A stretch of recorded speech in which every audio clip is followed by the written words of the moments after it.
எக்ஸின் எக்ஸ் சதவீதம் என்பது 25. அப்படின்னா எக்ஸ்ன்னு தான் எழுதிருக்கீங்க. இப்போ எக்ஸின் எக்ஸ் சதவீதம். இப்போ சதவீதம்னா என்ன செய்யணும்?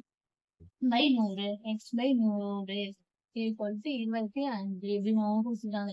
என்ன பண்ணணும்? மேல எக்ஸ் எக்ஸ் ஒன்றுக்குள்ள இருக்கு. அப்புறம் என்ன பண்ணிக்கலாம்? X square by 100 equal to 25. இப்போ எக்ஸ் ஸ்கொயர் வச்சுக்கணும். இப்போ 25 இந்த 100 ஆகும்போது பெருக்கல் 100 பெருக்கல் 100. இப்போ எக்ஸ் இந்த ஸ்கொயர் அங்கே இருக்கும்போது ரூட் ஆஃப் 25 இன்ட்டு 100. இப்போ எக்ஸ் ஈக்குவல் டு இப்போ root 25 root 25 into root 100. Root 25 மதிப்பு எவ்வளவு? 5. ரூட் 100 மதிப்பு 10. இப்போ எக்ஸ் ஈக்குவல் டு 5 இன்ட்டு 10 50. இப்போ எக்ஸோட மதிப்பு 50. இப்போ அதுக்கு அடுத்த சம் எக்ஸின் மதிப்பு எக்ஸின் எக்ஸ்பிரஷன் என்பது 121 எனில் எக்ஸின் மதிப்பு என்ன? இது வந்து அந்த ஆன்சர் வந்து கமெண்ட் பண்ணுங்க.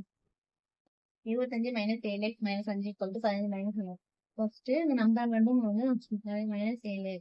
இப்போ பிளஸ் 25 மைனஸ் 5 இப்போ கழிச்சோம்னா பிளஸ் 20. 15ல இருந்து 21 மைனஸ் கழிச்சோம்னா மைனஸ் 6. இப்போ minus 7x equal to minus 6. இந்த plus 22 minus 7 minus 7x equal to minus 26. 2 மைனஸ்னால கூட்டி மைனஸ் பண்ணணும். இப்போ இங்கிட்டு மைனஸ் இருக்கு, இங்கிட்டு மைனஸ் பண்ணி அடி பார்க்கணும். இப்போ எக்ஸ் ஈக்குவல் டு 26/7